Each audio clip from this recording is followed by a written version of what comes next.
Ya, bersyukur kita boleh berkumpul bersama thank you untuk host yang bantu untuk ini teknisnya ya. Bersyukur kita bisa kembali di sini. Saya di dalam memikirkan tema kali ini saya pakai judul The Image of Christ. Dan karena itu sengaja kita membuka dari Roma pasal 8 ayat 28 sampai 30. Roma pasal 8 ayat 28 sampai 30. Sengaja kita membuka dan membacanya bersama-sama bagian ini. Roma pasal 8 ayat 28 sampai 30. Kita tahu sekarang bahwa Allah turut bekerja dalam segala sesuatu untuk mendatangkan kebaikan bagi mereka yang mengasihi Dia, yaitu bagi mereka yang terpanggil sesuai dengan rencana Allah. Sebab semua orang yang dipilihnya dari semula, mereka juga ditentukannya dari semula untuk menjadi serupa dengan gambaran anaknya, supaya ia, anaknya itu, menjadi yang sulung di antara banyak saudara. Dan mereka yang ditentukannya dari semula, mereka itu juga dipanggilnya. Dan mereka yang dipanggilnya, mereka itu juga dibenarkannya. Dan mereka yang dibenarkannya, mereka itu juga dimuliakannya. Ya, sampai di sini pembacaan kita. Mari kita sekali lagi bersatu dalam doa, kita mohon pimpinan Tuhan. Bapa kami dalam surga, kami berdoa bersyukur untuk saat ini, meski di tengah kondisi pandemi COVID-19 yang ada, dan tantangan yang kami hadapi hari lepas hari, maupun ketidakpastian yang mungkin kami gumulkan di saat ini, tapi Engkau masih menyarangkan kehidupan kami, Engkau masih menopang kami, Engkau masih memberikan kami hari ini, dan bahkan Engkau masih memberikan kami suatu kesempatan untuk saat ini untuk bersekutu bersama dengan saudara-saudara seiman kami, dan juga untuk mendengarkan firman-Mu. Kami berdoa Bapak, kiranya Allah Roh Kudus saja menyertai, baik hamba-Mu yang berbicara maupun setiap kami mendengarkan. Kami berdoa biarlah kebenaran firman-Mu itu yang dipaparkan, dan biarlah melalui tuntunan dari Allah Roh Kudus lah boleh memampukan hamba-Mu maupun setiap kami untuk boleh bertumbuh semakin percaya akan firman-Mu, untuk semakin bertumbuh, semakin serupa dengan anak-Mu yang tunggal Yesus Kristus, dan kami boleh mengerti bagaimana kehidupan kami yang kami hadapi hari lepas harinya di dalam tangan pengasihan-Mu saja. Terima kasih Bapak untuk semua ini, hanya dalam nama Tuhan Yesus kami berdoa. Amin. Ya, di dalam bagian ini kalau kita lihat Roma 8 ayat 28 sampai 30, saya rasa sebagian besar dari kita mungkin cukup familiar dengan ayat-ayat ini, tapi mungkin khususnya dan terutama itu Roma 8 ayat 28 ya. Ini mungkin ayat yang kalau mau bisa dibilang ayat favoritnya orang reform gitu ya. Kalau mau dibilang seperti itu Roma 8 ayat 28. Jadi Allah turut bekerja dalam segala sesuatu untuk mendatangkan kebaikan ya. Jadi kalau ada yang ujiannya gagal, oh Roma 8 ayat 28 gitu ya. Ada yang patah hati ya Roma 8 ayat 28 gitu ya. Ada yang kesandung, ada kehilangan rugi, oh baca Roma 8 ayat 28 gitu ya. Kayaknya segala sesuatu akan berjalan bagi kebaikan setiap kita yang mengasihi Dia. Tapi kalau kita mau masuk lebih mendalam pembahasan ini, meski juga kita bisa mengerti secara lebih luas bahwa Allah bekerja dalam segala sesuatu untuk mendatangkan kebaikan bagi kita, tapi ayat ini kembali lagi tidak bisa dipakai untuk menjustifikasi segala sesuatu dalam pengertian bahwa segala sesuatu itu akan baik gitu ya. Karena kalau begitu saya matikan aja Zoom-nya dan saya bilang, ya Roma 8:28, saya lagi malas khotbah mungkin atau apa gitu ya. Tidak bisa works gitu ya. Tapi bagaimana kita ngerti dalam pengertian ini Roma 8:28 dan sebenarnya dalam suatu konteks itu ada kitab Roma itu sendiri dituliskan oleh Paulus pada jemaat di Roma, yaitu obviously, dan mereka itu berada di epicentrumnya kalau kemudian dari pemerintahan Roma. Ya. Dan kalau kita bisa mengerti konteks ini dan selain memang ada konteks jemaatnya, tapi minimum saja dalam kita menginterpretasi bagian ini, kita melihat ini dituliskan di zaman ketika banyak penganiayaan dialami oleh orang-orang Kristen, banyak kesulitan terjadi, dan khususnya pastinya itu ada di ibu kota, ya kan? Seperti sudah paling umum sampai bahkan zaman modern ini gitu ya. Ketika ada suatu peraturan yang dicetuskan gitu ya oleh pemerintah, maka yang pertama kali eksekusinya berjalan dan kalau mau bilang sangat keras itu menjadi percontohan kalau kita mau bilang itu adalah di ibu kota. Ya.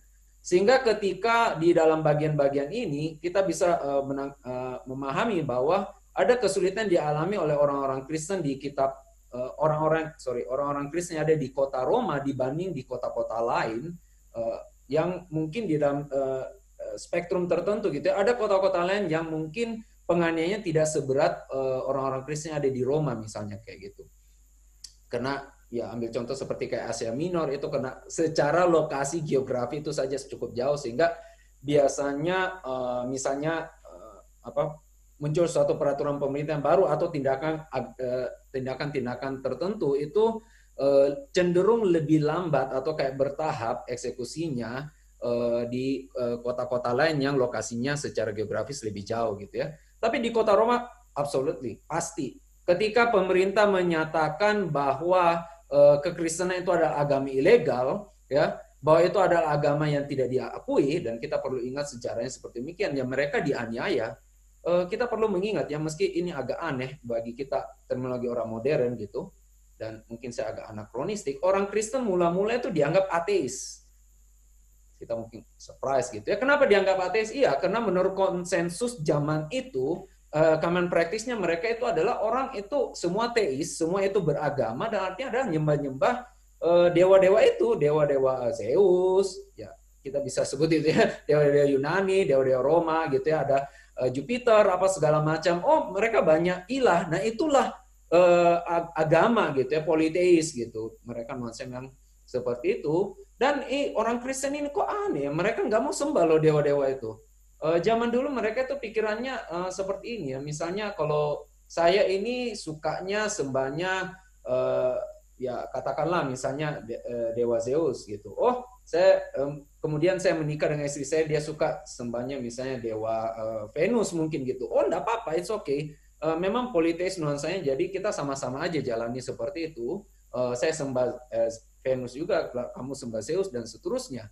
Nuansanya seperti itu, tapi kemudian orang Kristen ini tidak mau menyembah semua Allah yang lain ini. Mereka hanya mau sembah satu orang yang menurut usut punya usut itu dulu itu sudah ditangkap dan dijatuhkan hukuman mati, dia disalib. Dan orang Kristen ini sembah itu, cuma itu toh, si kriminal itu yang konon namanya Kristus, ya Yesus Kristus, dan tidak mau sembah yang lain. Saya bisa nangka ya maksud saya ngomong ini konteks nuansa sejarahnya waktu itu, sosialnya seperti itu, dan dilihat ya ini orang ateis, ya ini orang ateis, dan juga ada ini saya tidak ngarang gitu, itu ada catatan, bisa baca dari Second Temple gitu, punya catatan, dan para sejarawan juga melihat ada orang zaman-zaman itu melihat, dan konon mereka itu kanibal gitu ya, karena makan perjamuan itu tubuh dan darah Yesus dan semua. Oh, itu kayak kanibal gitu ya. Dan mereka juga aneh gitu, mereka itu immoral, tidak mau mengikuti umumnya orang-orang zaman itu makan apa saja gitu ya, dan lebih pengertian tindakan-tindakan moral, apa yang dianggap moral, kalau mau saya bilang gitu ya, di zaman itu kita tahu itu bertentangan dengan Alkitab, tapi persepsinya bagi orang orang Yunani, kalau saya pakai istilah itu ya, meminjam istilah dari kitab Roma, memang bagi orang non Yahudi itu adalah suatu yang immoral, tindakan-tindakan seperti itu. Dan ketika itu muncul, itu ada konflik terjadi secara sosial yang memang membuat mereka itu ditentang. Sudah kalau mau dalam satu titik itu memang membawa keresahan mungkinnya bagi masyarakat, dan bagi pemerintah juga itu sangat kontras gitu ya, kalau kita bilang. Karena kalau kita mempelajari ada konteks timur Second Temple Judaism ya, bait suci orang Yahudi yang kedua gitu ya, tulisan-tulisan zaman itu adalah Kaisar Agustus itu disebut sebagai Soter, juru selamat. Kaisar Agustus itu disebut sebagai anak Allah. Dia itu datang, dia di dalam sejarah memang dia mengalahkan para musuh-musuh yang lain dan membawa Pax Romana, Peace on Roman Empire gitu ya. Dan itulah kerajaannya Kaisar Agustus. Tapi kemudian orang Kristen ini mengakui ada Soter yang lain, ada juru selamat yang lain, ada Tuan yang lain ya, ada Lord yang lain, dan ada anak Allah yang lain, dan juga membawa damai sejahtera yang lain, membawa good news, kabar baik, dan yang mana bagi orang Roma zaman itu good news, kabar baik di zaman itu adalah itu Kaisar Agustus mengalahkan musuh-musuh dan kita dapat kedamaian. Tapi kemudian orang Kristen menawarkan ada juru selamat yang lain, yaitu Tuhan kita Yesus Kristus, yang mengalahkan kuasa si jahat dan membawa kedamaian bagi dunia. Nah, kita mengerti dalam aspek ini, bisa nangkap ya kalau saya masuk sini, itu berasa bagi orang Romawi itu agama ini, kalau mau dibilang, mereka tidak anggap agama, ini kepercayaan ilegal dan ateis gitu ya. Gerakan sekte ini itu sudah ateis, nuansanya immoral gitu, dan kok sepertinya bernuansa subversif gitu ya. Ini kayak mau lakukan pemberontakan politis atau apa gitu ya. Meski eventually kita tahu orang-orang Kristen tidak masuk ke tindakan anarkis ataupun revolusi gitu ya, ala ya di gerakan-gerakan yang lain seperti itu. Tapi kita mengerti bagian seperti itu, dan karena itulah orang Kristen itu dianiaya. Selain tentu kita mengerti bahwa ini adalah karena dari si jahat ya, setan itu yang menghasut pemerintah dan menekan kekristenan, baik dari aspek negara kalau kita mau bilang dari pemerintah Roma, maupun juga dipersekusi oleh orang-orang Yahudi ya, yang karena meributkan, kita temukan itu ya dalam catatan Alkitab, meributkan itu tidak boleh tidak perlu sunat gitu. Bagi orang Yahudi itu unthinkable gitu ya. Itu kayak basicnya gitu, kayak orang Farisi kayak sektenya, sekte Farisi, sekte Saduki, sekte Eseni, Qumran gitu ya kita mau bilang, ataupun yang lain-lain. Ya sama-sama disunat gitu. Ini ngakunya pakai perjanjian lama, perjanjian lamanya orang Yahudi, tapi tidak mau sunat gitu. Ini aneh gitu, dan ini kok bikin sekte yang heretik mungkin kalau bagi mereka gitu ya. Dan karena itulah orang Kristen mengalami penganiayaan seperti ini. Nah, saya jelaskan ini semua background adalah kita ngerti, dan penganiayaan itu berat sekali, dan itu sebabnya makanya dialami oleh orang di Yerusalem, gereja Yerusalem. Ya, kita mengerti itu gambaran karena dari Yahudi yang tekan. Lalu di Roma, yaitu ibu kota. Itu kasarnya tuh misalnya ayo kita lakukan trip KK regional di mana, di Aceh gitu. Ya gila aja men, kamu itu serius aja gitu ya KKR sana gitu. Mungkin kita akan pikir seperti itu. Tapi demikianlah keadaan mereka, demikianlah mereka nuansanya dalam penganiayaan yang berat itu, mereka tetap mau ada sebagai orang Roma, meski warga Roma mereka hidup tempat tinggal sana. Saya tidak bahas ekstensi kenapa mereka tidak pindah kota aja gitu ya. Beberapa ada yang pindah kota juga. Tapi kenapa mereka tetap mendirikan gereja di sana? Ini kan tempat tidak kondusif sama sekali untuk dirikan gereja. Tapi and yet mereka mengerti bahwa biarlah mereka sebagai orang Roma itu adalah menjadi terang di sana, garam dan terang. Kalau mereka mengingat apa yang diajarkan Kristus dalam khotbah di bukit, garam dan terang itu memang masuk ke tempat yang busuk, masuk memang ke tempat yang gelap. Kira-kira mungkin penggambaran singkat seperti itu. Dan mereka mengalami penganiayaan, tapi mereka tetap mau berjuang di sana, gitu ya. Mereka tidak lari dari kesulitan gitu dan segala sesuatunya, tapi mereka mau berjuang, dan kita mengerti akhirnya gambaran kota Roma itu cenderung seperti gereja-gereja rumah gitu ya, daripada ada satu gedung besar, apalagi dalam kalau kita pakai pengertiannya menjadi gereja Roma Katolik mungkin misalnya. Meski saya percaya kalau kita bisa lihat perjuangan mereka sedemikian, regardless meski memang kita itu disagree dengan Roma Katolik ya, tapi kita bisa lihat ada buahnya itu sampai ya. Kenapa bisa ada kalau mau bilang itu denominasi gitu ya Roma Katolik sebesar itu, ya karena memang ada orang-orang Kristen yang tetap mau berjuang meski di tempat sulit. Meski butuh waktu ratusan tahun untuk sampai menjadi demikian. Tapi anyway, nah di dalam bayangan konteks itulah kita mengerti sebenarnya apa yang dimaksud Roma 8 ayat 28 dan 20 dan selanjutnya ini, bahwa Allah turut bekerja dalam segala sesuatu untuk mendatangkan kebaikan. Ya, meski dalam teks aslinya tidak ada muncul istilah Allah di sana, bahwa semua bekerja dalam segala sesuatu itu kita mengerti itu eufemisme mungkin gitu ya, bahasa halusnya tidak selalu menyebut nama Allah. Tapi kita ngerti Allah yang bekerja, yang di dalam kedaulatan memakai segala sesuatu itu untuk mendatangkan kebaikan bagi setiap kita yang mengasihi Dia, yaitu bagi setiap kita yang terpanggil sesuai dengan rencana Allah. Dan di bagian inilah kita bisa mengerti apa ya beratnya gitu, titik beratnya kalau kita bilang, dan nuansnya itu atau signifikasinya teks ayat ini itu seperti demikian. Dan itulah juga sebabnya kita jangan heran, seperti di kitab Roma inilah kita akan temukan bahwa kalau kamu dengan mulutmu mengaku Yesus Kristus ada Tuhan, kamu akan selamat gitu ya. Hari ini kita pikir ya saya cuma cukup ngomong Yesus ada Tuhan, saya langsung selamat gitu ya. Not that simple, not that easy ya di zaman itu gitu ya. Dan apalagi khususnya kitab Roma. Dalam kita menafsir kitab itu kita harus ingat selalu ada biasa kalau teolog bilang what it meant, baru what it means gitu. Apa maknanya bagi pembaca pertama, baru apa maknanya bagi kita secara universal gereja di sepanjang segala zaman. Di zaman itu ketika orang mengaku Yesus Kristus ada Tuhan, He is my Lord gitu ya, Jesus is my Lord. Orang Roma bilang ya sang kriminal itu, dan kamu tahu apa yang kami lakukan terhadap sang kriminal itu ya disalib. Dan kamu berani ngaku dia Tuhan, Lord, ya, dia ada Tuhanmu, dan berarti secara subversif itu politis itu tidak bisa sangkal itu dia sedang against ada Tuhan yang lain loh, Kaisar Augustus sedang kaisar-kaisar lainnya, kamu tidak mengakui ketuhanan mereka, their lordship, kamu maunya Tuhan yang lain, yaitu memang kamu ini tindakan subversif, ya memang siap-siap memang dianggap kriminal dan seterusnya. Nah, di tengah situasi itulah kita ngerti ketika teks ini bicara bahwa meski mereka di tengah penganiayaan dan kesulitan, Paulus menyatakan bahwa Allah itu bekerja dalam segala sesuatu, dan terutama mungkin kalau bilang itu dan kesulitannya ada untuk mendatangkan kebaikan. Ya. Kebaikan bagi setiap orang yang mengasihi dia, dan terutama bagi kita yang terpanggil sesuai dengan rencana Allah. Oke, kita sekarang ngerti ya dengan lebih clear apa maksud kebaikan yang di sini. Tapi kemudian kita harus ingat teks ini bukan berakhir dengan cuma bicara kebaikan yang abstrak gitu ya, kebaikan oh ya pokoknya baik gitu. Kamu lakukan kesulitan, kamu patah hati, ingat ada Allah turut bekerja dalam segala sesuatu mendatangkan kebaikan. Pokoknya everything's good gitu ya.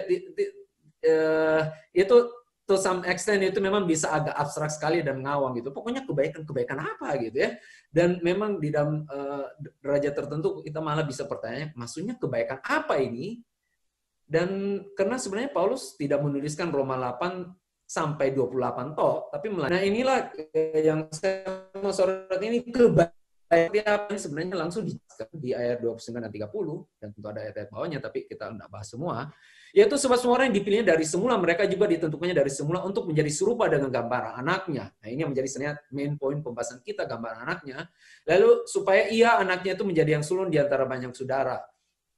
Dan mereka ditentukannya dari semula, mereka itu juga dipanggilnya, mereka itu juga dibenarkannya, mereka yang dibenarkannya, mereka itu juga dimuliakannya. Ya, saya akan kembali ke ayat 29, saya lanjut ke ayat 30 dulu. Ya, yaitu kayak di 30 inilah kita ketemu kayak kalau mau dibilang itu jargon teologi yang apa ya, kata-kata yang menjadi favorit juga orang reform yang lain gitu ya, yaitu karena di sini muncul istilah predestinasi, kita dipanggil lalu kita dibenarkan, lalu kita kita dipanggil, kita dibenarkan, justification ya, we are justified, dan kita juga dimuliakan. Dan meski memang di dalam bagian ini kita mengerti Paulus tidak sedang mengelaborate lengkap semua urutan keselamatan gitu ya, karena ya ini makanya jangan tanya Pak Paulus kira-kira gitu ya, kayaknya kok Anda tidak masukkan lahir baru gitu ya, atau Pak Paulus di mana aspek pertobatan gitu ya. Nah, dia tidak sedang mengelaborate lengkap gitu ya, tapi setidaknya bagian ini membicara secara aspek keselamatan itu di dalam anugerah Allah turut bekerja dalam segala sesuatu itu, dan kaitannya terutama mungkin kalau mau dibilang itu maksudnya bicara di dalam aspek-aspek keselamatan itu. Bisa nangkap itu ya. Itu sama seperti disebut beberapa saja, kamu mengertilah itu menginclude, mewakili sisa-sisanya gitu ya. Yaitu jadi bicara tentang secara totalitas keselamatan itu, karena ya kita ngerti juga ya, teks zaman dulu itu sulit untuk menuliskan teks yang panjang, dan sangat interesting Paulus menulis Roma ini ya, surat yang sangat panjang. Jadi bicara pemilihan ya, kita sudah dipilih dari semula, lalu kita juga dipanggil, yaitu bicara kita mengalami pertobatan, situ kita dipanggil sebagai umatnya, lalu kita ada pembenaran di situ, dibenarkan oleh iman. Kembali lagi kalau kita baca bagian-bagian lain kitab Roma, jelas sekali maksud pembenarannya, kita dibenarkan oleh iman ya, kita we are justified by faith alone, kita dibenarkan oleh iman saja, iman di dalam Kristus, dan kebenaran Kristus yang membenarkan kita. Ya, dan bicara sampai glorification, kemuliaan itu. Kemuliaan yang ada pada akhirnya disediakan bagi setiap orang percaya. Yaitu bicara kemuliaan itu tentu bicara aspek future, dan ada aspek kita bisa bilang already and not yet. Sekarang dan bergerak ke future seperti itu. Nah, jadi ketika kita mengerti Allah turut bekerja dalam segala sesuatu, itu bicara ada providensia ya, pemeliharaan Tuhan dalam kehidupan kita yang berkaitan dengan keselamatan kita, dan memang kita mengerti keselamatan kita itu sepenuhnya anugerah Tuhan, karena Tuhan yang menopang dan mengarahkan, mengerjakan segala sesuatu ini untuk kita bisa sampai pada keselamatan. Ya. Di dalam aspek keselamatan ini saya rasa sudah kurang lebih dibahas pasti di pertemuan yang lain, saya juga pernah bahas gitu ya. Tapi singkat saja, kita bicara sehingga di bagian sini bicara keselamatan kita sepenuhnya anugerah itu karena memang ini di bagian sini semua kalimat ini kita itu pasif gitu ya. Allah yang aktif, Allah yang mempredestinasikan, Allah yang Allah yang mempredestinasikan, dan kita itu yang sebagai tokoh pasifnya, itu kita itu yang ditentukan, kita ini yang dipanggil, kita ini dibenarkan, dan kita ini dimuliakan. Nah, di dalam bagian ini menarik seperti kalau kayak pembahasan Pak Billy, kadang-kadang kita pikir di bagian ini ada sedang berpolemik gitu ya, sedang berpolemik dengan pandangan sebaliknya, yaitu mungkin ada orang-orang yang memikirkan bahwa keselamatan mereka itu ada penentuan mereka sendiri. Lalu mereka juga yang memanggil Tuhan, bukan Tuhan yang memanggil, saya memanggil Tuhan. Lalu orang yang membenarkan dirinya sendiri, maksudnya dia working out, mengerjakan keselamatannya dengan usahanya sendiri, mencapai kebenaran itu, bukan dia yang aktif gitu ya. Lalu dialah yang mencapai kemuliaan itu dengan usaha dia. Tapi di bagian teks ini mau menyatakan Allah yang mengaruniakan itu, Allah yang memberikan itu. Dan di sini kita mengerti, makanya doktrin kita itu monergism sepenuhnya itu ada monoerga gitu ya, hanya satu yang bekerja, terutama itu dari Allah. Allah lah yang beranugerah di sini, dan kita pasif di aspek ini setidaknya itu menerimanya. Ya apalagi khususnya di dalam bicara aspek-aspek ini gitu ya. Penentuan itu siapa yang ditetapkan, siapa yang selamat itu ya sepenuhnya Allah. Lalu yang memanggil yaitu Tuhan, itu bukan karena kita bisa nyaut, bukan karena kita yang saut Tuhan dengar, enggak. Kita itu sebenarnya mati rohani. Saya rasa itu sudah dibahas juga Pak Dawis di yang lalu ya, tentang kita itu diperbudak oleh dosa. Tapi kita itu yang dipanggil Tuhan gitu. Tuhan yang panggil kita, itu inisiatif Tuhan. Lalu Tuhanlah yang akhirnya kita itu dibenarkan, berarti Tuhanlah yang membenarkan kita, bukan hasil usaha kita. Kita bukan itu karena segitu baiknya Tuhan selamatkan, enggak. Kita ini segitu jahatnya sebenarnya, Tuhan tetap mau selamatkan. Kita perlu ingat loh. Sebenarnya status kita itu di situ. Kita itu bahkan to certain extent ya, kalau Anda yang di sini sudah cukup lama di Reform dan makin lama rasa saya I'm good enough, ingatlah itu makin mendekati spirit Farisi gitu ya. Itu tidak masuk ke dalam pemikiran orang Reform gitu. Orang Reform enggak, justru makin sadar kita itu memang diselamatkan oleh anugerah, bukan karena perbuatan kita. Bukan karena kebaikan kita, bukan karena, oh saya sudah pernah tuh janji iman untuk pekerjaan Tuhan itu, oh saya sudah banyak tuh kasih persembahan, oh saya sudah banyak kerjakan pelayanan, oh saya banyak injili orang lain. Enggak, kita ngerti itu semua semata-mata anugerah, dan kita diselamatkan bukan karena banyaknya orang kita injili, bukan karena berapa banyaknya uang yang kita berikan pada Tuhan, meski semua itu milik Tuhan, juga bukan berapa banyak orang pelayanan yang kita kerjakan, tapi kita selamatkan adalah semata-mata anugerah Tuhan. Dan kemudian ketika kita dimuliakan itu adalah pasif. Tuhanlah yang memuliakan kita, bukan karena kita layak dipermuliakan, tapi karena Dia beranugerah memberikan itu bagi setiap kita. Ya. Di bagian ini tentu tidak menyangkali adanya aspek sanctification, pengudusan yang kita berjuang mentaati Tuhan, tapi ingatlah ketika kita juga mentaati Tuhan, itu sebagaimana Filipi 2 ayat 12-13 katakan, Allah yang turut bekerja baik dalam dirimu, baik kemauan dan juga pekerjaannya. Ya, jadi Tuhan yang mampukan kita untuk boleh mengerjakan pekerjaan baik itu, bukan usaha kita. Nah, jadi ketika bicara sudah aspek keselamatan ini clear, Allah turut bekerja dalam segala sesuatu untuk kebaikan, dan khususnya bicara keselamatan itu adalah anugerah Allah. Dan kalau mau, saya pikir saya susun khotbahnya ini, what next? Setelah saya selamat apa gitu ya? Oh iya, kalau saya tahu saya pasti sudah selamat, saya percaya pada Tuhan Yesus, saya punya doktrin jelas, kira-kira seperti itu. Lalu what next? Apa yang harus saya lakukan? Dan inilah saya lihat di dalam jepit gitu ya, kalau mau dibilang dalam teks ini, di ayat 29, dan menjadi poin saya sini bicara adalah kita yang dipilih dari semula, kita itu ditentukan dari semula itu untuk apa? Untuk menjadi serupa dengan Kristus. Menjadi serupa dengan gambaran anaknya, yaitu Yesus Kristus ya. Dan dibilang dia yang menjadi sulung di antara banyak saudara. Saya mungkin tackle dulu sedikit yang istilah yang sulung ini. Saya rasa sih sebagian kita tidak ada masalah ya, tapi mungkin kalau kita pernah menggumulkan atau dihadapi dengan pertanyaan-pertanyaan gitu ya, kayak ada teks seperti gini yang lalu dipakai oleh orang kayak saksi Yehova tuh, Yesus itu yang sulung ya, berarti itu dia anak yang sulung, berarti dia itu juga diciptakan gitu ya. bicaranya itu relasinya dengan manusia gitu. Dia tuh dia yang pertama, dia tuh firstborn gitu ya. Dia itu yang pertama. Lalu nanti kaitkan dengan kitab Kolose juga bilang, oh dia yang firstborn, dia yang pertama diciptakan gitu ya. Kalau orang menafsir seperti itu, oh dia yang sulung, dia yang pertama dilahirkan, berarti dia itu diciptakan gitu ya. Dia semacam tanda petik Allah kelas 2.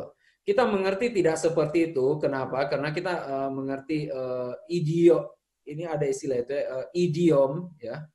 Secara kita cukup familiar dengan terminologi linguistik seperti ini ya. Tiap bahasa itu punya idiom gitu. Idiom itu kita bisa ngerti metafora atau kiasan gitu ya. Suatu bahasa itu sudah menceritakan sesuatu dan tidak tentu literal gitu ya. Sama seperti kalau orang umum ya, idiom di dalam bahasa Indonesia itu misalnya cinta monyet gitu. Ya itu bukan orang sedang jatuh cinta pada monyet gitu ya. Gak tahu sih kalian ada yang pernah atau setelah putus monyet loh gitu. Mungkin gitu ya. Kok ini jadi maki gitu ya. Ya itu memang monyet itu gitu ya. Cinta monyet itu gitu. Enggak. Kita tidak sedang meng-refer cinta pada monyet, tapi cinta monyet kita tahu ada cinta yang naif gitu ya, cinta yang konyol, cinta yang tidak dewasa kalau mau dibilang seperti itu gitu. Itu pengertian ke situ, bukan karena monyet gitu ya. Ya, mungkin dalam terminologi Indonesia itu belum jadi orang gitu. Kamu sudah cinta dia gitu ya. Seperti itu mungkin kali ya, buntutnya masih ada gitu. Ataupun orang bilang kebakaran jenggot. Kebakaran jenggot itu bisa dialami oleh pria yang tidak berjenggot, juga bisa dialami oleh wanita gitu ya. Bukan karena Anda cek, loh dia wanita berjenggot. Enggak. Kita ngerti idiom seperti itu loh. Itu idiom. Nah, di dalam idiomatik sehingga ada semantic range dalam meaning di sini, ketika bicara sulung, firstborn itu pengertiannya itu bukan urutan anak yang lahir urutan pertama gitu. Kita temukan di dalam Perjanjian Lama misalnya Daud itu disebut sebagai sulung. Pada jelas sekali di dalam urutan keluarganya dia anak bungsu gitu ya. Lalu kita bilang, "Oh, ini Alkitab salah nih ngomong gitu ya. Kok dia jelas anak bungsu kok gitu ya, atau setidaknya dari teksnya menggambarkan dia itu anak agak bontot gitu ya, kalau mau dibilang kakak-kakaknya ada, tapi kok dibilang dia sulung karena maksudnya adalah dia yang inherit. Dia ngomong dia yang prime, dia yang utama daripada semua saudara. Dia yang lebih utama dari semuanya dan dia yang akan mewarisi semuanya. Ada nuansa seperti itu. Ya, ataupun kalau kita kaitkan mungkin yang terminologi dipakai Paulus dalam surat Korintus, maka itu bicara mungkin agak mirip apa yang dia bilang pakai istilah first fruit gitu ya, bicara tentang kebangkitan, buah pertama gitu dari kebangkitan di bagian situ. Kita ngerti itu bukan dia yang benar-benar pertama kali bangkit. Oh, Leo liberal gitu ya. Loh, benar loh, Yesus bukan yang benar-benar pertama kali bangkit gitu ya. Ya sederhana, dalam pelayanan Yesus dia pernah bangkitkan orang mati, Lazarus bangkit gitu. Terus Lazarus, oh gue pertama gitu. Oh, enggak, ingat lagi Perjanjian Lama juga Elisa juga pernah membangkitkan orang mati. Jadi dia bukan pertama kali bangkit secara pengertian itu. Tapi dia ada first fruit, ada bicara kebangkitan dalam pengertian dia itu sebagai ya bisa sih kita masuk, dia ada yang pertama kali menerima tubuh kemuliaan itu ya, glorious body gitu ya. Dia yang pertama kali menerima tubuh kebangkitan dan yang lain bukan gitu ya. Lazarus bangkit iya, tapi kemudian dia eventually akan mati gitu ya. Dan perlu ingat Lazarus yang saudara Maria Martha itu perhaps Lazarus beda yang kena sakit kusta dalam cerita Lazarus dan orang kaya itu.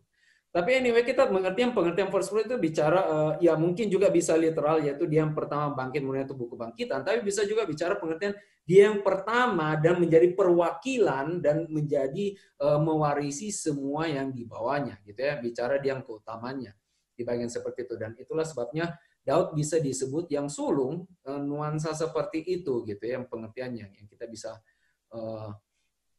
ambil. Nah, lanjut ketika kita ngerti pengertian sulung di situ, jadi sebenarnya itu sangat kuat dengan pengertian Perjanjian Lama, idiom Perjanjian Lama ketimbang pengertian kita orang modern di situ ya. Lalu dibilang dia yaitu kita dipanggil memang untuk menjadi serupa dengan Kristus, yaitu dia yang pertama, dia yang sebagai pewaris semua dan kita ini ngikut dia. Kita itu diselamatkan, kalau kita bilang di teks 28 itu bicara Allah turut bekerja dalam segala sesuatu untuk kebaikan.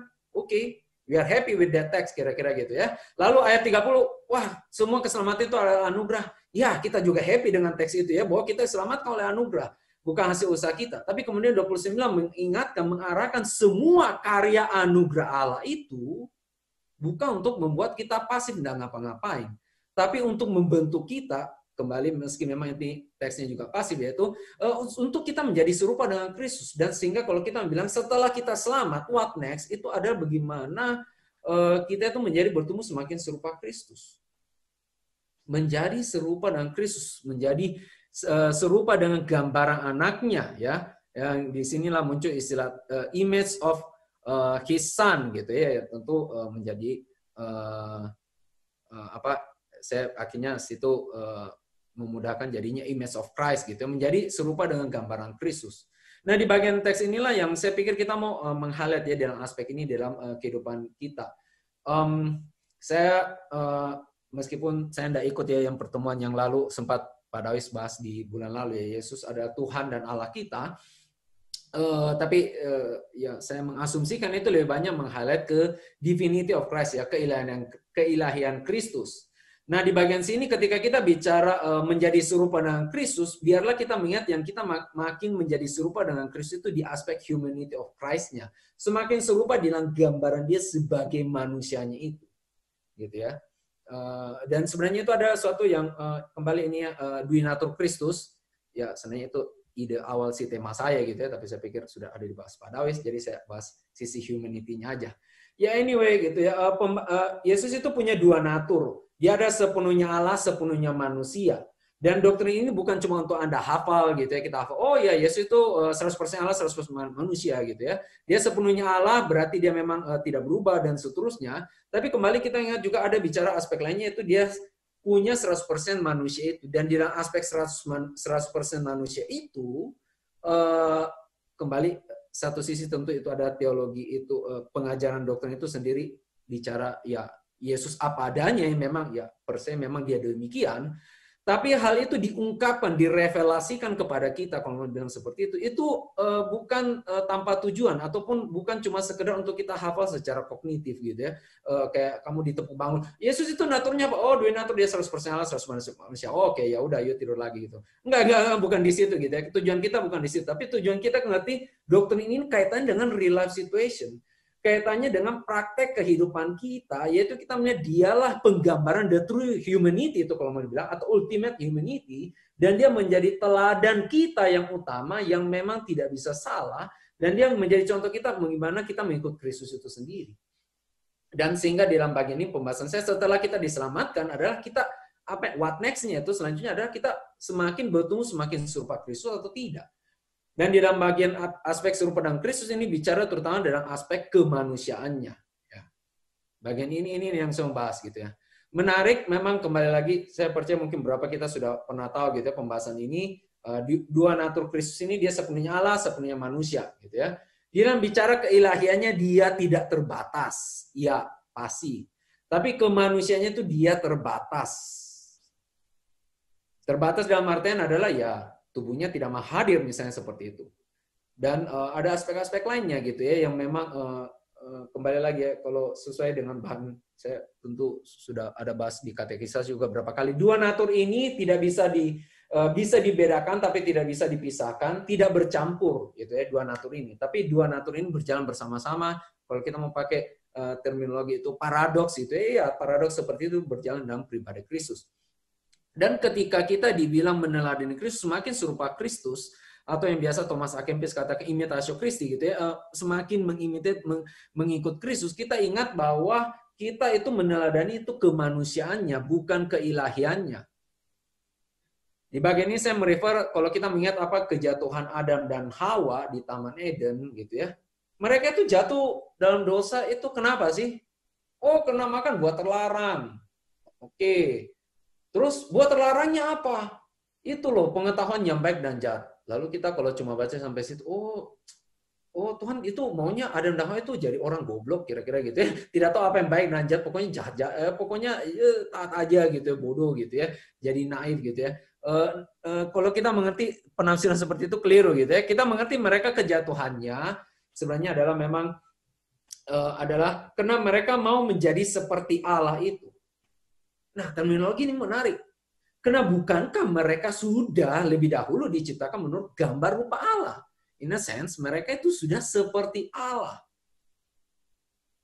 Tapi sebagaimana saya rasa saya pernah bahas juga di Pemuda ya, meski ya long time ago, but not in a galaxy far far away gitu ya. Saya pernah bahas juga tentang di dalam Kejadian pasal 1 itu, kita ngerti adalah diciptakan menurut gambar rupa Allah, itu berarti mirip seperti Allah tapi bukan menjadi Allah gitu ya. Dan kejatuhan Adam dan Hawa itu mau menjadi seperti Allah, dan di dalam pengertian ini sebenarnya teksnya itu ada bicara mau menjadi Allah karena Allah lah yang punya hak prerogatif, kalau kita bilang, yang punya hak utama menentukan apa yang baik, apa yang jahat.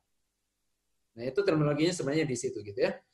Mereka mau menjadi seperti Allah, itu maksudnya dalam bagian itu adalah mereka mau menentukan sendiri apa yang baik dan jahat itu. Dan kita ngerti definisi ini pada mutlaknya memberikan standar itu adalah hak prerogatif Allah, dan memang hanya Allah lah yang berhak menentukan apa yang baik dan jahat. Kita tahu kenyataannya mereka akhirnya gagal karena mereka mau mengambil posisi itu, mereka mau mengambil keputusan sendiri apa yang baik dan jahat menurut pikiran mereka gitu ya. Ya, saya pernah ngomong lah ini berapa kali. Adam dan Hawa itu sebelum jatuh dalam dosa sudah tahu apa yang baik dan jahat gitu ya. Paling basic mereka tahu yang baik itu adalah makan buah-buah yang lain yang boleh dimakan. Ya, lalu yang jahat itu adalah makan buah yang terlarang itu gitu ya. Dan sebenarnya pengertian ini kemudian nanti narasinya berlanjut kalau kita masuk ke kitab Musa, bicara ada hukum makanan apa halal haram. Konotasinya itu bicara sebenarnya nuansa gitu ya, ketimbang per se bicara boleh makan daging babi atau saksan dan seterusnya gitu ya. Tapi saya tidak bahas lengkap di situ. Ini bicara adalah kita apakah manusia itu mau belajar mengikuti batasan yang Tuhan berikan, apa yang baik dan jahat, dan mereka mengikutinya sebagai gambar dan rupa Allah gitu. Nah, menarik ketika bagian sini bicara kita itu semakin kita ditebus, kita diselamatkan, dan bahkan di dalam providensi pemeliharaan Tuhan, dia memelihara kehidupan kita untuk mendatangkan kebaikan dalam kehidupan kita. Kebaikan dimaksud adalah untuk kita boleh semakin bertumbuh, tentu ya, kita berproses untuk semakin serupa Kristus. Dan serupa Kristus ini dalam aspek kembali bicara kemanusiaannya, semakin serupa dengan kemanusiaan Kristus. Ya. Dan saya kalau mau highlight bagian sini to certain titik gitu, kira-kira itu kita bukan bertumbuh semakin menyerupai keilahiannya kalau saya bilang gitu ya, karena kita tidak masuk ke doktrin teosis gitu ya. Ya anyway gitu ya.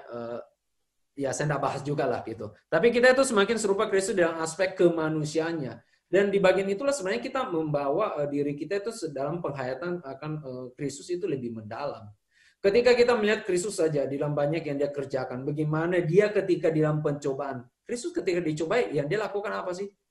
Enggak gitu ya, dicobai digoda setan. Enggak mau, enggak. Bukan cuma situ. Dia mengcounter setan itu dengan firman Tuhan.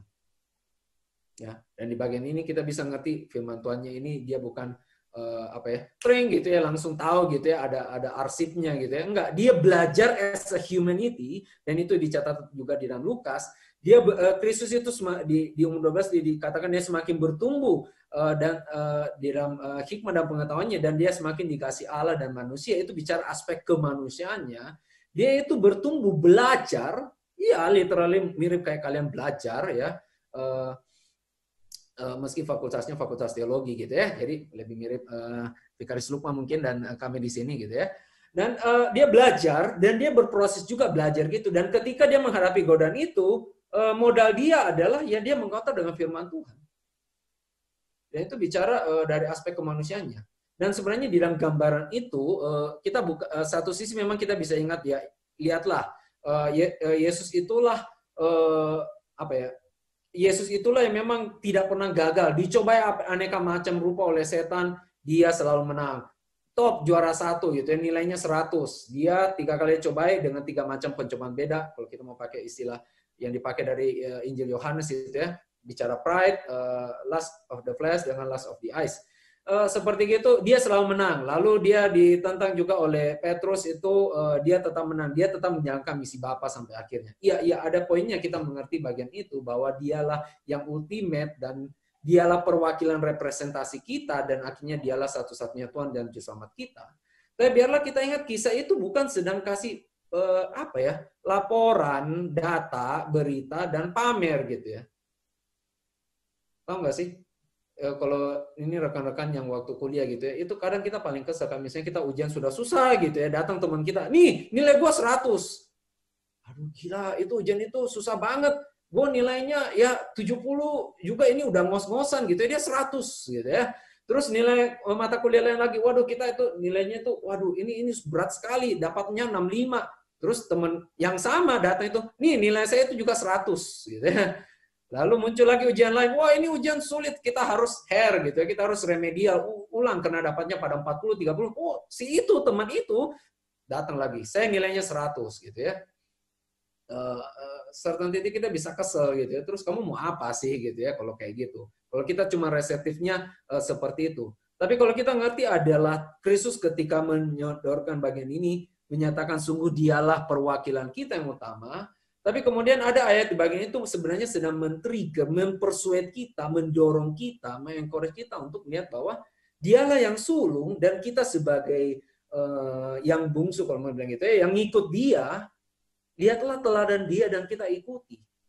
Dan menggambarkan dialah menjadi memang salah satu poin teologis dalam kitab Roma itu juga bicara Adam kedua. Dia menjadi perwakilan kita yang baru. Dia menjadi perwakilan kita yang baru. Bahwa ketika kita berkaca pada Adam, kita melihat itu ada kehidupan yang lama dan kita bukan lagi di dalam Adam. Adam yang pertama ya, yang benar-benar namanya Adam itu, Adam dan Hawa ya, suaminya si Hawa. Tapi kita ini di dalam Kristus dan dialah representatif kita yang baru dan kita hidup meneladani dia. Dan kita itu semakin setelah kita diselamatkan kita membaca apa yang dikerjakan Kristus itu menjadi teladan gambaran proyeksi dalam kehidupan kita bahwa kita hidup berproses itu ke targetnya ke sana seperti itu. Kembali lagi, ini tidak dilepaskan bahwa kita sudah dapat kepastian keselamatan, tapi ketika setelah bicara kita diselamatkan, what next gitu ya, selanjutnya apa? Yaitu kita bertumbuh berproses semakin menyerupai Kristus. Ayat-ayat yang seperti kalau kita melihat bagaimana Kristus itu disalah mengerti, sederhana saja, misalnya Kristus disalah mengerti dan dia tidak membalas misalnya. Dia tidak membela diri misalnya, tapi dia juga tidak bodoh gitu. Ada bagian dia menjelaskan, ada bagian tertentu, ada kalanya dia diam. Ya, ada kalanya memang dan di bagian kita tahu dalam perjalanannya Kristus dia itu simply by telling the truth gitu ya, hanya dengan dia memberitakan kebenaran itu akhirnya dia disalibkan. Dia disalibkan itu karena dia menyatakan kebenaran. Ya. Dia tidak mau mati konyol tentu, dia juga bukan mau disalibkan demi semata-mata disalibkan itu per se, tapi dia disalibkan menurut waktu rencana Tuhan. Itu bicara apa? Kita itu bukan juga sengaja konyol gitu, sengaja bikin susah, sengaja bikin menderita gitu ya, karena mau menderita gitu. Kita ngerti ada teks-teks ayat Alkitab dan Injil itu menyatakan ada kalanya itu Yesus itu disuruh mau gimana, dibilang waktunya belum tiba. Waktunya belum tiba. Itu juga kental di dalam Injil Yohanes ya. Waktuku belum tiba, waktunya belum tiba. Itu bicara ya belum. Tapi kalau tiba sudah saatnya dan memang kulminatnya itu puncaknya itu ada memang dia harus ditangkap dan disalibkan, yang mengerti ada memang sudah waktu Tuhan tiba dan dia tidak mundur dari hal itu. Dan kalau kita melihat apa adanya, kenapa sih Yesus itu disalib? Itu bukan karena orang Yahudi itu salah mengerti Yesus loh. Exactly karena mereka ngerti Yesus sudah menyatakan dirinya ada Tuhan, dia ada Mesias, dan dia yang mengklaim otoritas atas bait suci dan juga bagian-bagian lainnya. Dan banyak pengajaran-pengajaran memang menekankan keilahian dia, itu ya. Jadi bagian ini tidak menegasikan bagian itu ya, dan itu yang membuat bagi orang Yahudi loh, kok ini Mesiasnya lain gitu. Dan karena Yesus menyatakan dirinya itulah mereka menyalibkan Yesus gitu. Dan sebenarnya bukan cuma bicara menyalibkan, ada di bagian-bagian lain mereka berkali-kali mau lempari Yesus dengan batu, tapi Yesus kemudian menghilang dari tengah mereka. Itu bagian cukup sulit kita bayangkan gitu ya. Gimana itu tiba-tiba menghilang atau apa gitu ya. Ala kungfu gitu ya, tiba-tiba tok gitu ya, melayang di udara gitu, hilang pakai ilmu gitu atau apa gitu ya. Tapi yang pasti kita mengerti ketika waktunya belum tiba, maka Yesus pun tidak dianiaya seperti itu. Tapi kalau sudah waktunya tiba dan bahkan itu puncaknya, kita mengerti itu memang tak terhindarkan. Dan di bagian sini kita juga mengerti Kristus yang di dalam kehidupan Kristus, sebagaimana Paton juga berkali-kali katakan, ingatlah Tuhan memang sediakan kita kemuliaan, tapi kemuliaan itu harus diperoleh melalui penderitaan dulu. Paton itu suka ngomong kadang orang banyak gagal itu karena terlalu cepat mau mahkota, mau kemuliaan, tidak mau sengsara, tidak mau menderita dulu. Tidak mau meneladani Kristus itu maksudnya gitu ya. Karena Kristus kita melihat dia memang sengsara menderita dulu, baru dapat mahkota, baru dapat kemuliaan itu. Sehingga kemuliaannya itu bukan sesuatu yang diperoleh dengan enteng ya, dengan cara curang, dengan segala sesuatunya. Bahkan menarik sebenarnya kalau kita lihat dalam salah satu pencobaan setan pada Yesus itu bicara jatuhkan dirimu di bumbung bait suci dan itu malaikat akan menantang kamu. Itu sebenarnya mau menunjukkan, wah dia akan kalau Yesus menjatuhkan gitu dan dia ditopang malaikat gitu ya, itu akan menjadi kesaksian yang real sekali bagi para orang-orang di Yerusalem kira-kira gitu ya, orang-orang di bait suci, para ahli Taurat, orang Farisi akan lihat, oh ini benar-benar ini nabinya Tuhan gitu. Tapi memang Yesus tidak mau melakukan itu dan maupun juga termasuk ketika bilang sembahlah aku akan memberikan segala kuasa di dalam bumi ini. Kita ngerti itu yang ditawarkan setan itu apa sih? Itu kira-kira mau singkatnya, meski banyak poin tentu. Itu bicara kemuliaan tanpa melalui jalan salib. Karena menarik kita temukan ketika di Matius 28 itu akan ngomong bahwa segala kuasa baik di surga di bumi telah diberikan padaku. Kalau kita pikir sebelumnya Yesus tahu nggak sih sebelumnya ada dikasih loh sama jalan pintasnya gitu ya, sama setan itu boleh lo dapat gitu ya. Tapi yang ditawarkan setan itu kenapa berbeda dengan Yesus? Yaitu glory without suffering, crown without penderitaan gitu.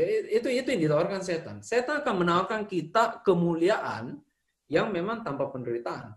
Dan saya harap kita tidak masuk ke dalam pengertian lalu kalau gitu kita tidak mau kemuliaan lalu kita menderita saja, enggak ya. Kita bukan menderita demi penderitaan itu sendiri, tapi kita rela menderita jika itu ada bagi kemuliaan Tuhan. Jika memang itu sudah suatu yang necessary, suatu hal yang inevitable, kalau kita bilang tak terhindarkan dalam kehidupan ini untuk kita hidup memuliakan Tuhan. Orang-orang Kristen dari zaman mula-mula dan sampai zaman sekarang kita harusnya tangkap sistemnya, prinsipnya, dan spiritnya itu adalah mereka bukan mau sengaja menentang Kaisar Roma. Mereka itu bukan mau sengaja melakukan perlawanan kalimat-kalimat yang subversif dan seterusnya. Bukan intentionally ke sana. Tapi ketika hal itu menjadi suatu hal yang tak terhindarkan ketika mereka harus menyatakan kebenaran, ya let it be gitu ya, biarlah demikian. Ketika kita sudah berjuang yang terbaik yang kita bisa lakukan untuk mau hidup menyerupai Kristus, semakin serupa dengan Kristus, dan kita dianiaya, kita ditolak oleh sesama kita. Lalu jangan lupa Yesus itu adalah orang yang sangat tertolak di zamannya, tapi ya ingatlah, ya sudah, ya enggak apa-apa. Enggak apa-apa, kenapa? Karena kita bukan sengaja mengejar penolakan itu, tapi karena kita sudah mengerjakan mau serupa Kristus, and yet kita ditolak. Itu adalah hal yang akhirnya kita terima. Itu bagian Tuhan memproses itu dalam kehidupan kita. Bahwa Allah turut bekerja dalam segala sesuatu itu, penolakan yang kita alami itu menjadi kebaikan untuk menyadarkan kita bagaimana bertumbuh semakin serupa Kristus. Dalam kehidupan kita, seperti apakah penganiayaan, kesulitan yang kita sendiri hadapi dalam kehidupan ini, yang memang karena Kristus, karena sebagai identitas jati diri kita sebagai Kristen gitu. Saya nggak tahu dalam konteks kehidupan rekan-rekan teman-teman yang di dalam perkuliahan ya, yang khususnya di dalam new normal, kalau mau bilang seperti ini, mungkin beberapa juga belum bisa masih belajarnya secara daring ya, istilahnya itu daring ya nggak sih, pakai internet seperti itu, dan saya nggak ngerti ya dinamikanya dan mungkin landscape-nya agak berubah karena modelnya seperti itu. Saya nggak ngerti loh. Praktek-praktek apa yang dalam kehidupan kalian perkuliahan saja gitu yang praktek umum mungkin gitu ya, entah mungkin apa sih papernya itu bayar orang gitu ya, atau jangan-jangan ada beli paper di Tokopedia, ada nggak sih kayak gitu ya? Mungkin beli paper apa di Tokopedia gitu ya, karena sekarang apapun ada di Tokopedia gitu kira-kira mungkin. Tapi kita tahu itu tidak benar gitu ya, dan meski semua teman-teman kita mempraktikkannya itu, kita bisa against nggak hal itu. Dan kenapa ya? Simply because ya it's against my Lord gitu. Tidak sesuai dengan perintahnya Tuhan, tidak seperti itu yang Kristus lakukan, dan kita lakukan seperti itu. Menarik ya dalam kalau pembahasan dalam aspek seperti bagaimana kita semakin serupa Kristus dan kita bisa menghayati apa yang Kristus lakukan. Kristus mengajarkan kita itu tulus seperti merpati, tapi tetap juga cerdik seperti ular gitu ya. Itu bicara ketulusan kita, tapi kita itu berpikir dengan terbaik yang kita bisa. Bagaimana itu juga tidak mati konyol, kita tidak nekat gitu ya, tapi kita berani tapi bukan nekat mau mati konyol gitu. Tapi ketika semua kita sudah usahakan yang terbaik dengan sangat berbijak pun, adami penolakan, mengalami kesalahpengertian, mengalami penderitaan, ya berarti kita ngerti itu sudah memang sepatutnya karena kita ada pengikut Kristus. Kristus pun disalibkan itu karena bukan karena misunderstanding, dia sudah ngajar dengan jelas banget. Dan di bagian situlah kita ngerti apa yang dialami Kristus. Dia bilang hanya karena simply because I'm telling you the truth, you want to kill me gitu ya. Hanya karena saya memberitahu kamu kebenaran, kamu mau membunuh saya gitu ya.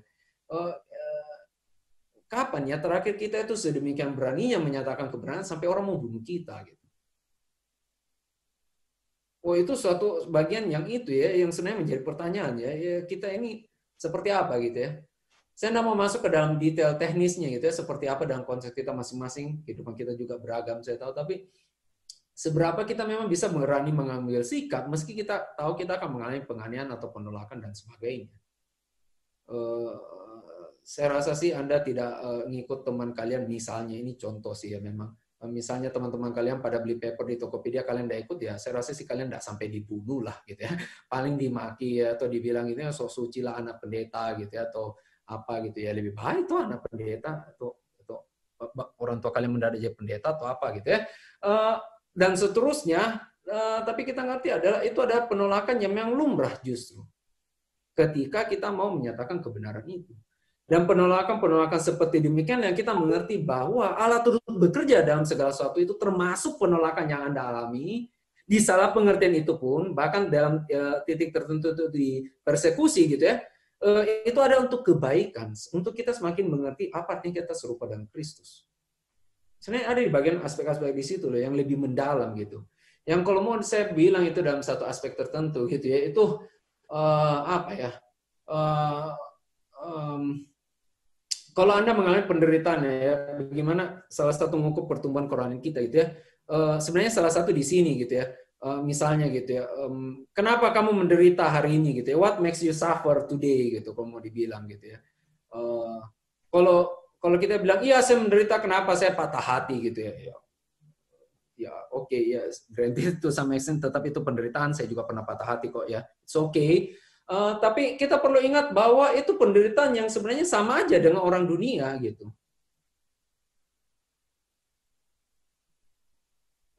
Kita pernah nggak ya seperti ketika kita injili seseorang atau kita mendoakan seseorang terus dia tolak dan kita berduka untuk hal itu.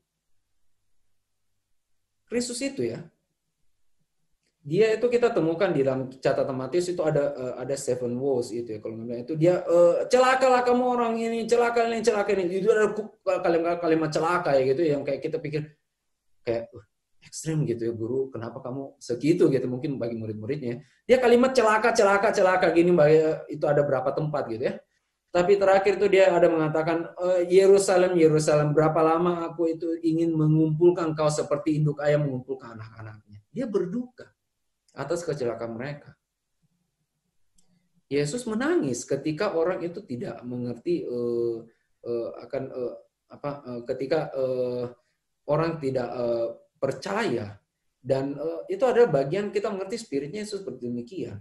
Dan ada bagian-bagian seperti itu menarik ya, ada yang penafsir kitab Amsal itu mengatakan kalau kita temukan Amsal itu banyak ratapan, ada lamentasi ya, yang ikut persekutuan doa itu tahu ya, sebenarnya saya pernah bahas juga di kitab Mazmur. Kalau kalian melihat detail-detailnya Mazmur dan komparasi hitung, Mazmur itu ada banyak genrenya gitu, genrenya kalau bilang ada Mazmur pujian, ada Mazmur ucapan syukur, Mazmur mesianik juga ya, tentu banyak itu sebenarnya. Terus royal bicara kerajaan, tapi tipe Mazmur kalau mau dibilang yang paling banyak itu ada Mazmur ratapan. Dan ada seingat saya mungkin James Boyce atau Martin Lloyd-Jones saya lupa, dia mengatakan sebenarnya ketika kita membaca kenapa ya Mazmur itu banyak ratapan gitu ya, mungkin kita bilang oh ya itu orang banyak hidup susah makanya tulis meratap gitu ya, bahkan kita ada kitab ratapan. Tapi kalau kita ngerti seluruh perjalanan itu berbicara tentang Kristus, sebenarnya itu menjadi seperti jendela ya, demikian Jones kalau saya nggak salah dia ngomong, itu seperti jendela untuk kita masuk ke dalam, melihat ke dalam isi hati Sang Mesias itu sendiri seperti apa. Di tengah orang-orang yang berdosa, di tengah orang-orang yang dalam terkehilangannya, dia berduka untuk mereka. Dia meratap. Ya, dia meratap. Dia meratap atas kefasikan orang-orang orang berdosa itu. Dan di bagian itu sebenarnya ada bagian untuk kita berefleksi gitu ya. Kita sendiri kapan sih terakhir ya? Kalau kita ketemu orang berdosa itu kita meratap gitu. Atau kita memaki gitu mungkin ya paling sering gitu ya. Maki, lu kagak percaya gitu ya. Udah gua khotbahin, udah gua ajak ke persekutuan kagak mudeng gitu ya atau apa gitu ya. Kita mungkin lebih memaki gitu. Kapan terakhir kita meratap ya? Ada satu bagian sebenarnya kalau kita ngerti di dalam aspek kerohanian gitu ya, ada bagian tentu sukacita kekristenan ya, hidup orang Kristen itu sukacita itu betul, tapi memang ada bagian itu holy grief gitu ya, ada kita berduka yang kudus itu ada berduka karena orang berdosa. Berdosa ke orang kita kapan ya kita terakhir berduka ketika mungkin dalam konteks agak mikroskopik di dalam bagian ini dalam persekutuan pemuda kita ketika kita lihat ada rekan-rekan pemuda kita meninggalkan iman kita atau nggak mau lagi datang reform atau nggak ngerti lah nggak mau lagi datang persekutuan kita mungkin dia bisa bilang oh it's not about you it's about me gitu ya whatever gitu ya kayak kadang orang putus hati gitu ya putus cinta it's not about you it's about me gitu ya bukan karena kamu bukan karena saya tapi saya gitu ya tapi kapan kita terakhir berduka untuk mereka dan merindukan mereka kembali. Kapan terakhir kita berduka untuk orang-orang sepantaran kita sekarang yang di tengah kesulitan yang ada itu tetap tidak mengenal Kristus? Kapan terakhir kita berduka di mana di tengah wabah ini yang kita tahu banyak orang mengalami kematian dan kayak awan-awan gelap itu menghampiri, mereka tidak punya penghiburan seperti kita karena kita punya Mazmur 23 yang paling kita hafal ya. Tuhan adalah gembalaku takkan kekurangan aku dan nanti di ayat selanjutnya sekalipun aku melewati lembah kegelaman aku tidak takut bahaya karena gadamu tongkatmu menyertai aku. Iya, mungkin kita ada berapa bisa bilang, ya Kak, saya juga tidak selalu berpikir seperti itu, kita bergumul, tapi at least ayat itu ada dan kita percaya. Tapi berapa banyak kita meratap, ada orang yang memang nggak tahu ayat itu, and that means they don't have a shepherd. Dan di tengah lembah kekelaman itu, mereka cuma berjalan sendiri. Kapan kita terakhir meratap untuk orang terhilang? Dan kapan terakhir kita mau berjuang untuk orang terhilang? Dan ingatlah bahwa Kristus mati itu bagi orang terhilang, bagi orang berdosa.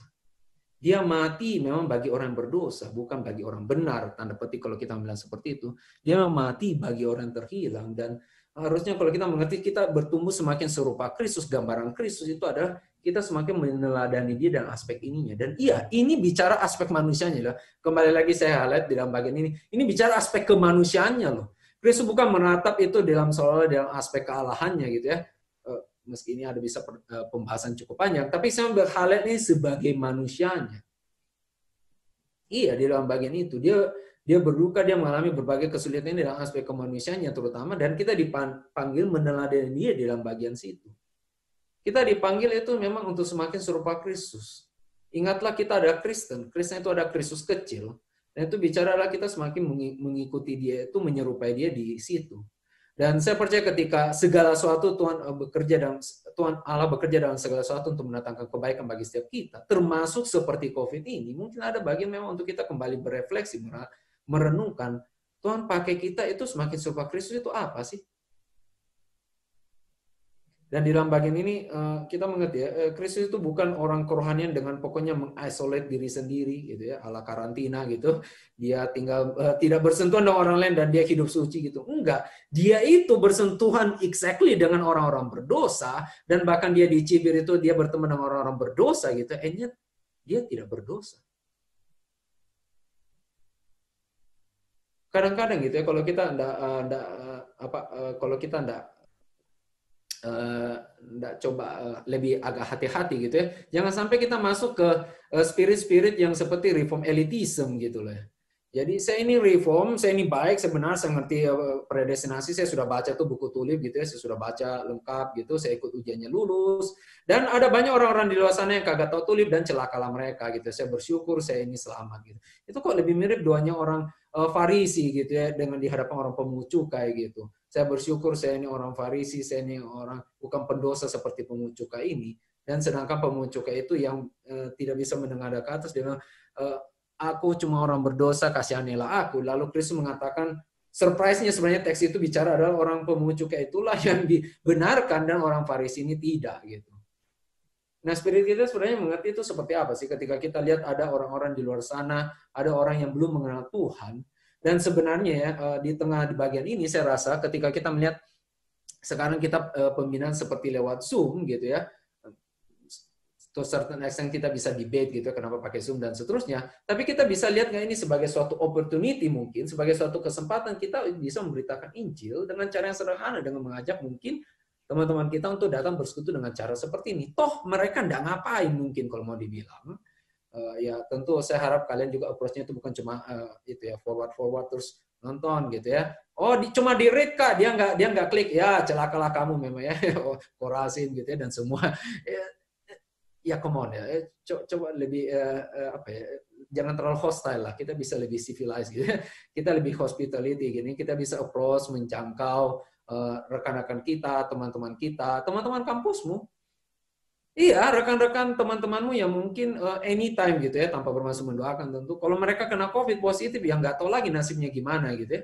Tapi ada nggak kita pikir ini, kalau memang di titik kritikal gini, bisakah saya memberikan kabar baik itu? Saya tidak mutlak harus selalu ikut join di kita punya channel Zoom ataupun YouTube gitu ya, atau kita bisa just share something, atau kayak ngomong, iya saya dapat ini loh dari pembahasan kemarin gitu, atau melihat bahwa seperti apa gitu, ataupun pembahasan-pembahasan sebelumnya, dan kita mengingat bahwa justru di bagian ini ketika kita mengerti urgensi kehidupan hidup mati kita itu seperti semacam di Geopardies seperti ini, biarlah itu menyadarkan kita bahwa memang dari dulu orang-orang di luar sana juga kehidupannya demikian.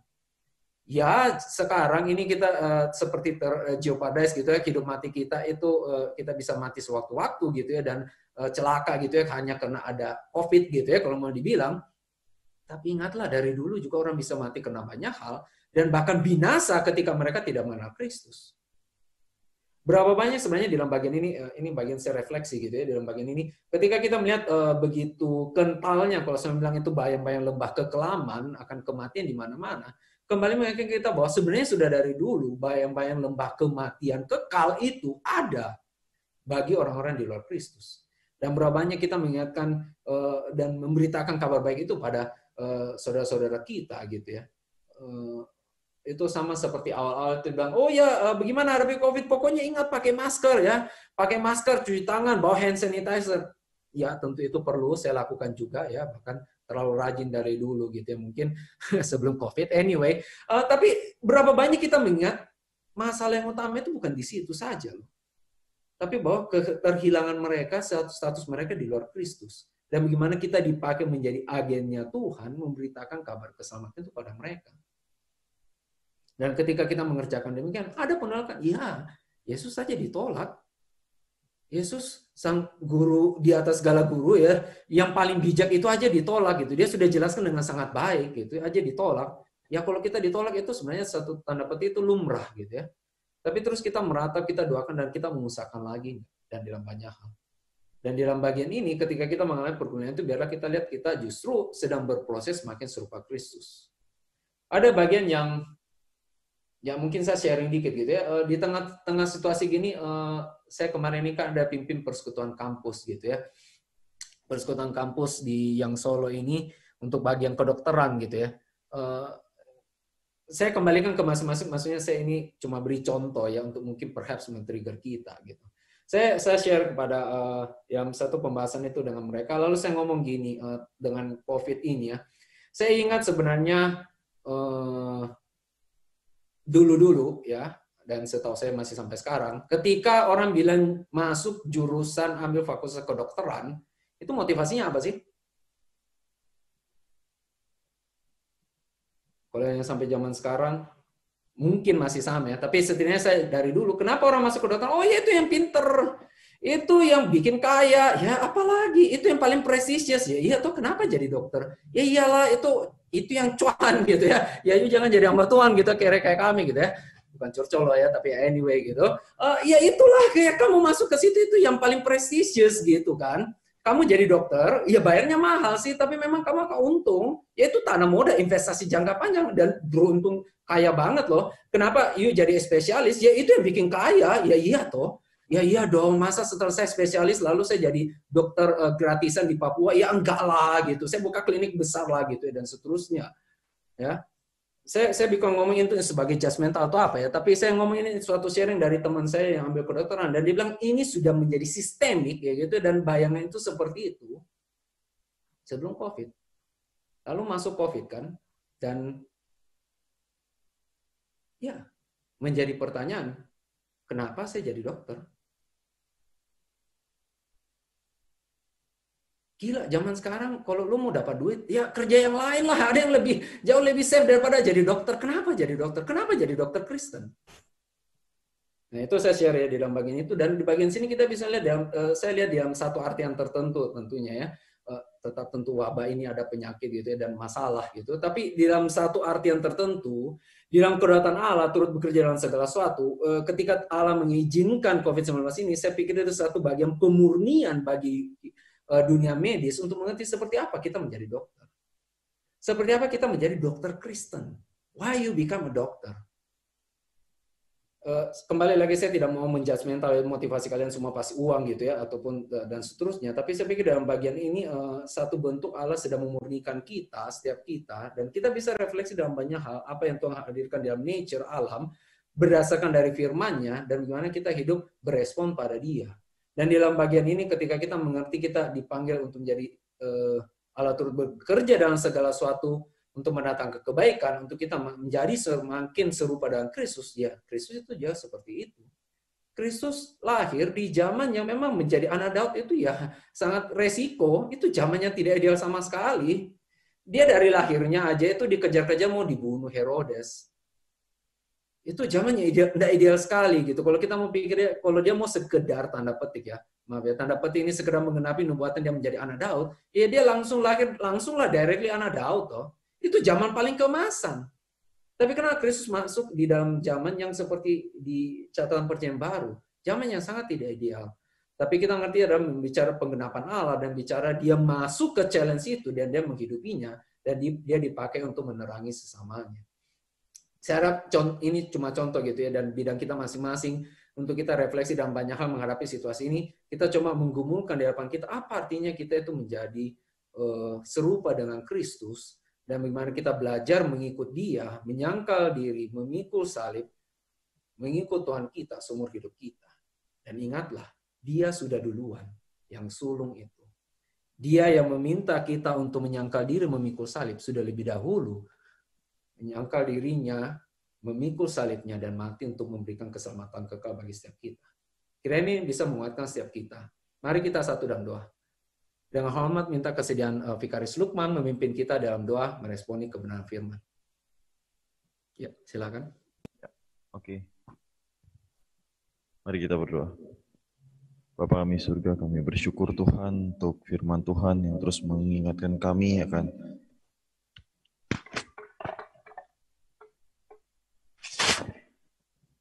gambaran Kristus yang menjadi teladan bagi kami sekalian untuk